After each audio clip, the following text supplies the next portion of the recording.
Bonjour les mamans, heureuse de vous retrouver pour ce nouvel épisode du podcast MVDT. Aujourd'hui, nous allons parler de la maman maestro. Qu'est-ce que c'est une maman maestro? Une maman maestro, c'est une maman tout équilibre, c'est une jongleuse, c'est une maman équilibrée, accomplie, multifonction, épanouie, heureuse. Jouer, voilà, c'est une maman qui est chef d'orchestre de sa vie et qui sait mettre de l'harmonie dans tous les aspects de son existence. Voilà, c'est cela une maman maestro et cela regroupe un peu tout ce que nous avons dit jusqu'ici au travers des différents épisodes de Maman vous dit tout. C'est que nous voulons être des mamans qui, comme la femme vertueuse de je pense que nous avons déjà parlé de la femme vertueuse dont la Bible, qui est une femme forte, qui se rit de l'avenir parce qu'elle est confiante et elle sait où elle va, pourquoi elle y va et comment elle y va. Donc, si tu m'écoutes pour la première fois, maman, je suis Luis, amoureuse de Christ, maman de 3 enfants et aujourd'hui, je te parle de devenir une maman maestro.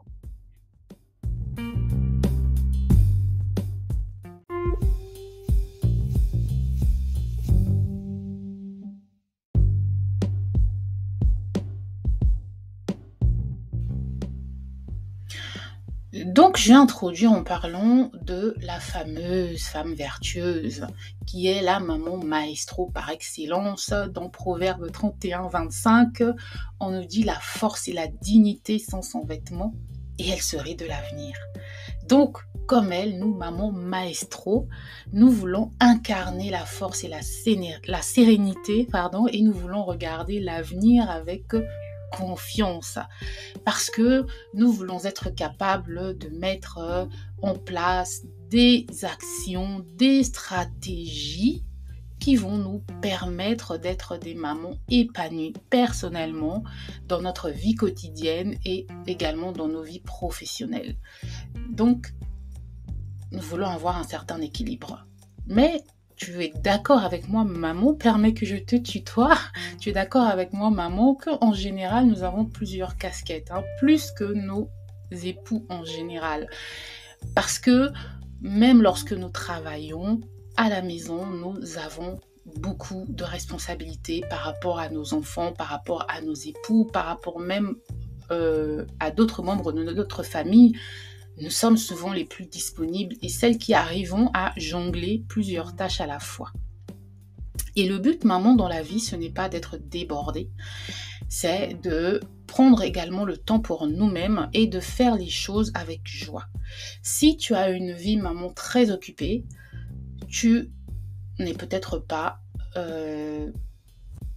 tu as une vie très occupée mais que tu es mécontente et que tu es frustrée, c'est que tu n'es pas une maman maestro. Pourquoi? Parce qu'il n'y a pas d'harmonie dans ta vie. Parce que tu ne peux pas mettre des plus dans tous les domaines de ta vie. Tu ne peux pas dire que tu es satisfaite dans tout. Après, vous me direz, ce n'est pas possible d'être satisfaite dans tous les domaines de nos vies. En effet, mais c'est possible d'être en paix avec certaines choses dans nos vies en se disant que ok, ce domaine-là de ma vie, c'est comme ça, je peux faire avec, mais ce n'est pas non plus quelque chose qui va me stresser et qui va impacter tous les autres domaines de ma vie et qui va me rendre la vie difficile, m'empêcher de souffler, m'empêcher de respirer et m'empêcher de penser. Je ne sais pas si on se suit. Donc maman, pour être une maman maestro, il faut équilibrer tes responsabilités et en même temps t'épanouir personnellement. Donc là, ça regroupe un peu tout ce que j'ai dit jusqu'ici sur MVDT. Par exemple, tu vas, maman, te penser en tant que marque. Imagine que tu es une marque, d'accord? Les mamans maestro, vous êtes des marques fortes, reconnaissables et aimées. Donc, vous avez besoin... pas d'être dans l'autopromotion, ce n'est pas de ce dont je vais parler aujourd'hui, mais vous devez adopter des stratégies de planification et d'organisation. Ça, on en a déjà parlé. Maintenant, spécifiquement, tout doit être adapté à vos vies. Vous pouvez créer des plans de gestion de votre temps pour équilibrer vos responsabilités familiales et personnelles et vous devez définir des objectifs clairs pour vous-même et surtout, n'oubliez pas de mesurer votre progrès. Ça, c'est peut-être un sujet que l'on pourra développer une autre fois, mais c'est important, maman, de se dire j'avais tel objectif, où est-ce que j'en suis 3 mois plus tard, où est-ce que j'en suis 2 mois plus tard. J'avais décidé de me former dans un domaine, je me suis inscrite dans une formation, est-ce que j'ai pu la terminer? Donc là, je vais vous donner une astuce. Vous avez peut-être déjà commencé plusieurs formations. Je suis passée par là. Je commençais des formations où on vous dit vous avancez à votre rythme. Donc pour le coup, tellement tu avances à ton rythme et tu te rends compte que 6 mois, 1 an, tu n'as pas encore fini. Parce qu'à chaque fois, tu mets le projet, tu mets la formation de côté et tu vas toujours faire quelque chose de plus important. Non. Lancez-vous dans des formations où vous avez des délais, où vous avez des échéances, où on vous dit que à telle date, vous devez avoir fini tel module, à telle date, vous devez avoir envoyé vos devoirs, etc. Je vous dis que si vous faites ça, vous allez finir plus rapidement. Et n'hésitez pas aussi à payer pour les formations parce qu'en réalité les formations payantes aussi vont vous motiver parce que vous vous dites je paie, vous voyez, non? Après c'est selon vos moyens, parce que vous payez, vous allez avoir cette présence d'esprit là que quand même je paie, je vais me motiver pour arriver au bout des choses.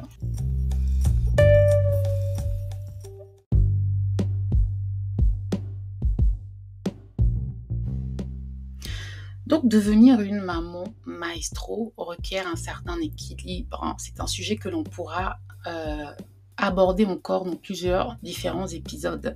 Mais ça regroupe vraiment l'ensemble des choses que nous avons développées jusqu'ici dans MVDT. C'est-à-dire que nous avons parlé de ne pas se laisser déborder, de vraiment réussir à avoir un équilibre, avoir une vision, savoir où on va. Tout cela, ça rentre dans le globe de la maman maestro qui va savoir piocher à gauche et à droite et essayer de créer quelque chose d'uni, pas forcément d'uni. Quand je dis uni, je ne veux pas dire uniforme, voilà, d'harmonieux, on va utiliser le terme, et sans se négliger elle-même. Voilà. Et tu es peut-être une maman qui est en panique parce que tu es à un point de ta vie où tu ne fais peut-être pas le métier de tes rêves, tu n'es peut-être pas à un point de ta vie où tu fais ce dont tu avais rêvé. Pas de panique. Pas de panique. Lorsqu'on regarde les Écritures, on a différents personnages qui sont passés par différentes expériences qui ont permis à ce qu'elles se réalisent plus tard dans leur destinée. Les Israélites devaient passer par ces 40 ans dans le désert pour pouvoir atteindre la terre promise parce que Dieu devait les forger. Ils venaient d'une nation idolâtre. Ils avaient été mélangés à des pratiques qui n'étaient pas celles de Dieu et donc ils avaient besoin d'être lavés, d'être nettoyés, d'être brisés. D'accord ? La même chose pour Joseph. Joseph, tout au long des expériences qu'il a vécues, je vous encourage à aller lire son histoire, tout au long de ces expériences, il a pu être formé. Lorsqu'il a été en prison, il a également été un gestionnaire. Donc, lorsqu'il est arrivé au sommet de l'Égypte, il avait déjà eu une expérience derrière lui. Il n'est pas arrivé en étant...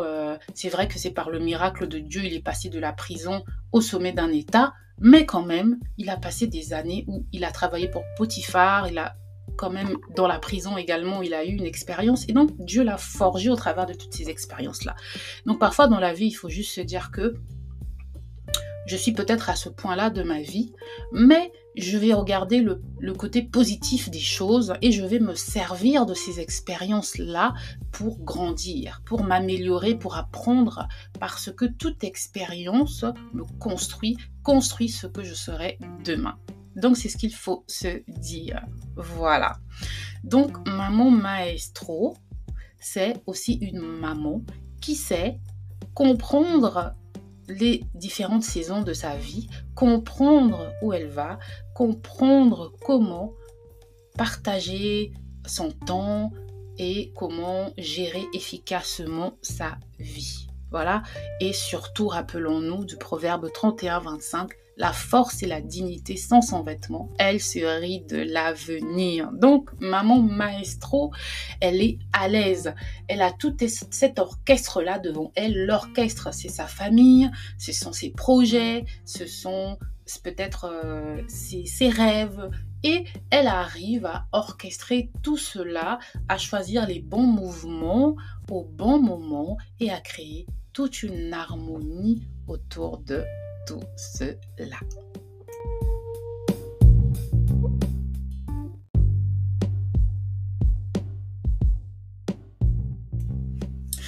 Donc tu l'as compris, maman, pour être une maman maestro, tu dois devenir une experte dans l'art de jongler avec toutes tes responsabilités en créant une harmonie dans ta vie.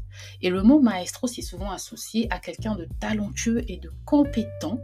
Donc, tu dois te voir comme étant quelqu'un de talentueux et de compétent. Je ne dis pas que tu dois te mentir à toi-même en ne voyant pas tes forces, en ne voyant pas tes faiblesses. Attention. Tu dois faire le point sur tes forces et tes faiblesses. Attention aussi, parce que parfois, on a l'impression que certaines faiblesses sont des points négatifs, mais en réalité, ce sont plutôt des points positifs. Alors, je te donne un exemple. On te reproche souvent de ne pas beaucoup parler. Mais peut-être que tu ne parles pas beaucoup, parce que pendant que tes amis sont dans l'émotion et qu'elles entrent dans des débats indéfinies sur des sujets et qu'elles ne savent pas trop à la fin comment conclure, parce que toi tu les as écoutées, ton cerveau a déjà analysé et tu as déjà conclu. Tu es déjà arrivé à la conclusion pendant qu'elles sont encore perdues dans le développement, elles ne savent pas comment conclure. Pourquoi ? Parce que l'écoute active, c'est très important. D'accord ? Tu ne parles pas beaucoup, mais lorsque tu prends la parole, c'est pour dire quelque chose qui va faire avancer. Voilà. Donc, parfois, on a des faiblesses, des choses, des points, des caractères qu'on nous dit être des faiblesses, mais en réalité, ce sont plutôt des forces. Donc, tu dois te connaître, tu es talentueuse et compétente dans un domaine particulier, comme un chef d'orchestre expert dans la direction d'un orchestre. D'accord ? De la même manière, maman maestro, tu excelles dans la gestion de ta vie de famille, tu orchestres les différentes tâches et tu trouves un équilibre entre tes responsabilités parentales et ton bien-être personnel. Prends toujours le temps, maman, je l'ai déjà dit plusieurs fois, de te reposer, avoir le temps de te distraire, de te faire plaisir, de t'occuper de toi-même, de faire ce que tu aimes en réalité. D'accord ? De prendre le temps de te ressourcer. C'est très, très, très, très important. C'est crucial pour la vie maman. D'accord ? Être une maman maestro, ça implique que tu es capable de créer une symphonie harmonieuse dans ta vie, où chaque note, donc chaque responsabilité ou chaque aspect de ta vie, c'est jouer avec compétence et passion. Hein ? Et là, je vais m'arrêter. Pourquoi je dis passion ? Il est sûr que nous toutes, dans certains domaines de nos vies, nous faisons des choses que nous n'aimons pas forcément. Pour certaines mamans, ça va être la cuisine. Pour certaines mamans, ça va être le ménage. Et oui, toutes les mamans, toutes les femmes n'aiment pas cuisiner, toutes les femmes n'aiment pas faire le ménage. Mais qu'est-ce qui, maman, va te motiver ? La nécessité et l'amour. Voilà. Moi, par exemple, je n'aime pas particulièrement cuisiner certains plats. Et pourquoi je le fais ? Je le fais par nécessité, parce qu'il faut bien que je mange, il faut bien que je fasse manger ma famille. Même si j'étais seule, je cuisinerais parce que je m'aime assez pour me nourrir. D'accord ? Et l'amour, c'est vraiment ce qui va te faire fonctionner. Pourquoi est-ce que tu vas nettoyer ton intérieur? Pourquoi est-ce que tu vas veiller à faire des choses en réalité que tu n'aimes pas forcément? Eh bien, tu vas le faire par amour. Tu vas cuisiner par amour pour tes enfants et ton mari. Tu vas faire le ménage par amour pour tes enfants et ton mari, mais aussi pour toi-même. Tu fais les choses par amour pour ton prochain et pour toi-même. L'amour, c'est très important. C'est ce qui nous fait avancer. C'est ce qui nous fait... c'est ce qui nous fait fonctionner. Voilà. Donc, n'oublie pas, maman, que tu es une maman maestro parce que la maternité, c'est aussi un art. D'accord? Tu peux être également experte dans la gestion de ta vie de maman et avoir une existence bien remplie. Donc voilà pour aujourd'hui. J'espère qu'on s'est bien compris. N'oublie pas, tu es une maestro. Ton but, c'est d'arriver à avoir une harmonie dans ta vie telle que tu peux avancer et être sereine et te rire de l'avenir.